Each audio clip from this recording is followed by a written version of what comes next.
소영아, 그 아빠가 동영상을 통해서 너한테 아, 이야기를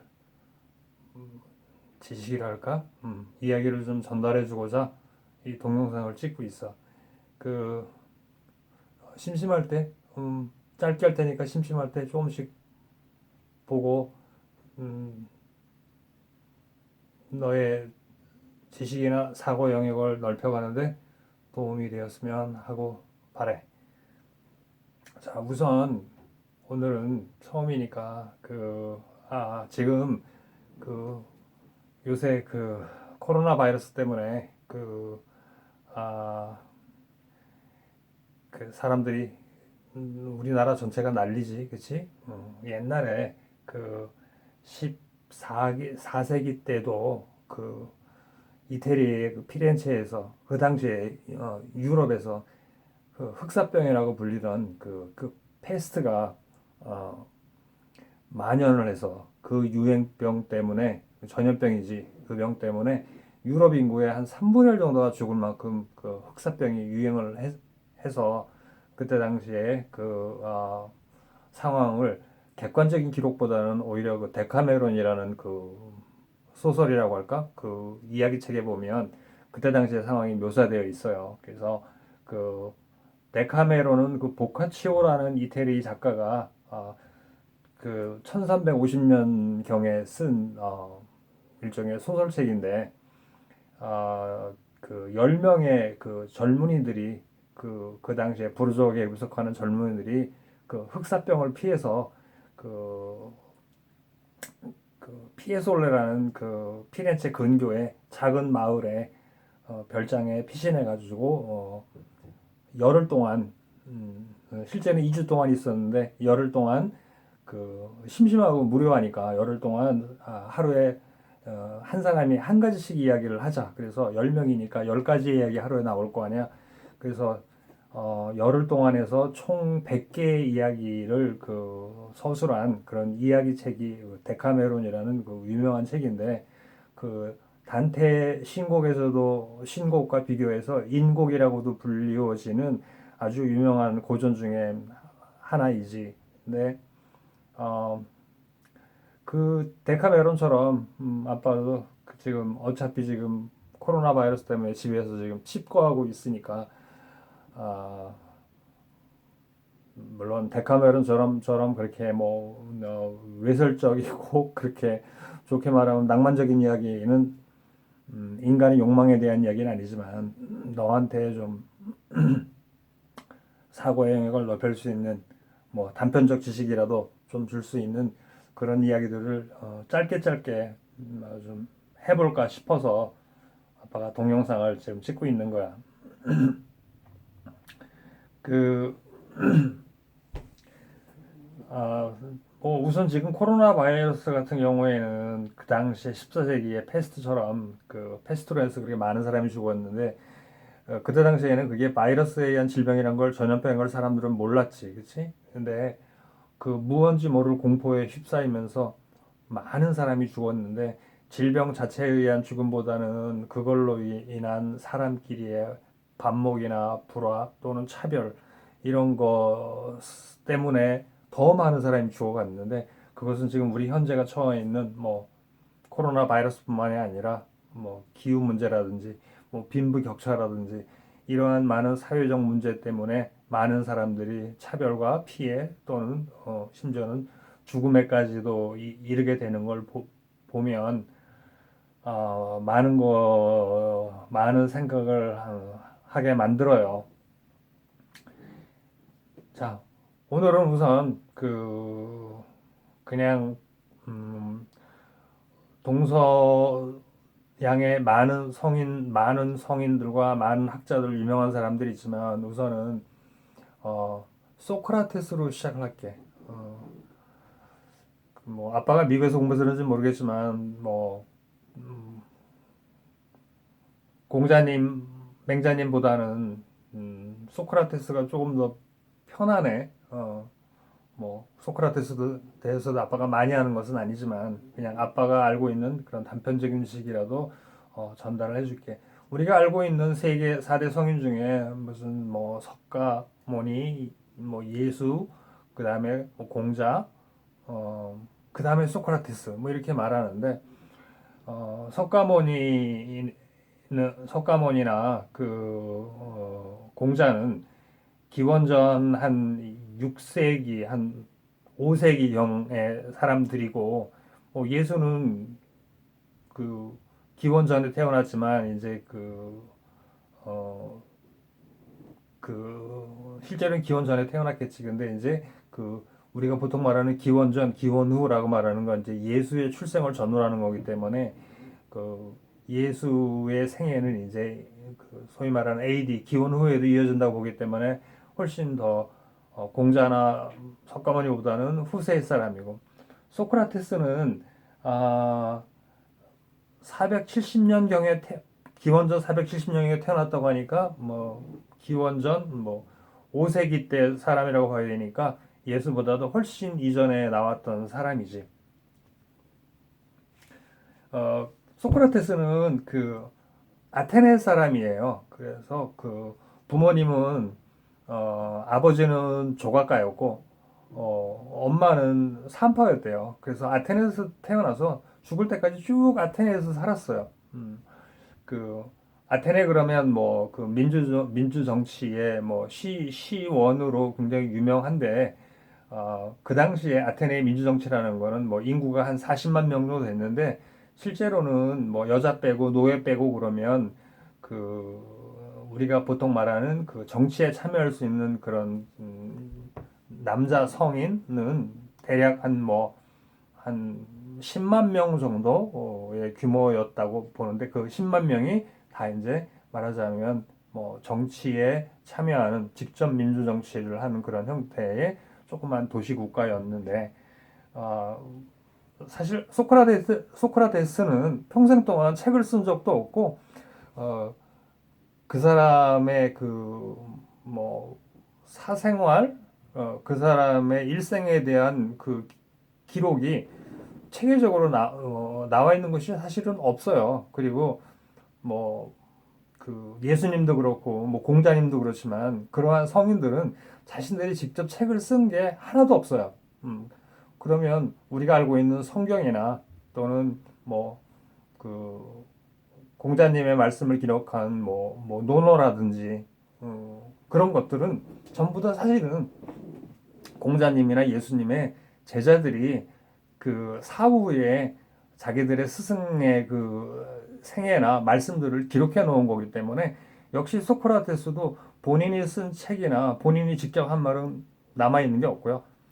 소크라테스의 생애나 그 사람의 뭐 사상, 생각에 대해서는 전부 제자들이 남겨놓은 예를 들자면 뭐 플라톤 같은 사람이 써놓은 기록 책에 의해서 그 소크라테스의 사상이나 생애를 살펴볼 수 있는 그런 기록을 남겨줬다는 거죠. 자, 뭐 소크라테스는 뭐 일정한 직업 없이 글쎄 어떻게 생애를 이어가는지 모르겠지만 일정한 직업 없이 그냥 살았던 것 같아요. 젊은 시절에는 당시에 이제 아테네하고 스파르타하고 펠로폰네소스 전쟁이란 전쟁을 했었기 때문에 젊은 시절엔 그 전쟁에도 뭐 세 번인가 참여를 해서 용감하게 싸웠다는 이야기도 전해져 오긴 하는데 어쨌든 40살 이후에는 특별한 직업 없이 그냥 여기저기 다니면서 젊은이들을 가르치는 것을 뭐 좋게 말하면 청년들의 교육에 큰 관심을 갖고 있었던 것 같아요. 그러니까 뭐 전하는 얘기로는 소크라테스의 와이프 이름이 뭐 크산티페라고 하는데 그러니까 소크라테스의 가족 입장에서 보자면 가장이 하는 일도 없이 하루 종일 밖에 다니면서 그냥 수다나 떨고 있고 그러니까 젊은이들한테는 존경을 받았다고 하는데 집에서는 별로 처자식을 돌보지 않았기 때문에 별로 환영을 받지 못하는 존재였다고 합니다. 자, 당시에 그리스 철학 사조는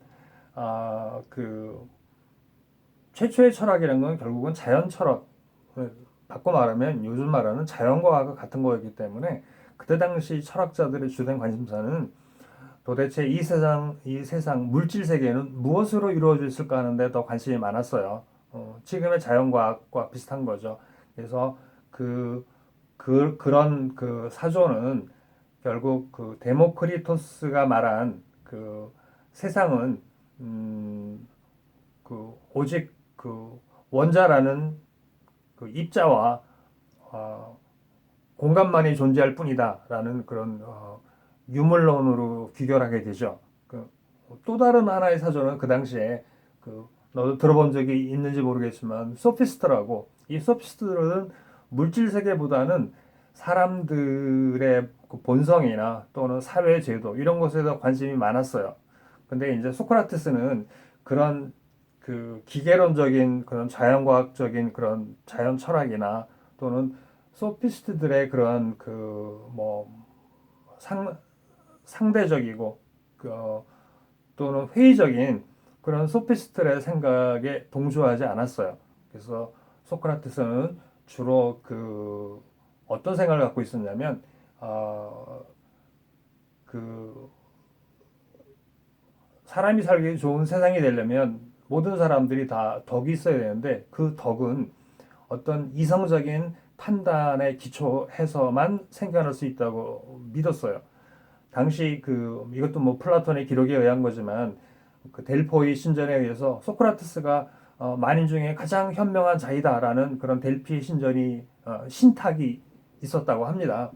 그래서 이 말을 믿었는지 안 믿었는지 모르지만 그냥 그 소크라테스는 그 말을 듣고 자기가 소크라테스는 너 자신을 알라 하는 말로 유명하죠. 그렇죠? 자신의 무지를 먼저 인정하고 있었기 때문에 자신이 가장 현명한 자라는 그 신탁을 듣고는 다른 자기보다 더 현명한 사람들을 찾아다니는 게 그 사람의 일이었다고 합니다. 그러는 와중에 이제 그 젊은이들에게는 그런 뭐 도덕적, 윤리적 그런 그 선에 대한 그런 것을 갖다가 이제 설파하고 다녔는데 어, 뭐 자기가 뭔가를 가르친다기보다는 이렇게 문답을 통해서 또는 질문을 통해서 상대로 하여금 그 무지를 깨닫고 자신의 무지를 깨닫고 어떤 깨달음을 얻게 해주는 소위 말하는 그런 삼파술로 그 유명했다고 하죠.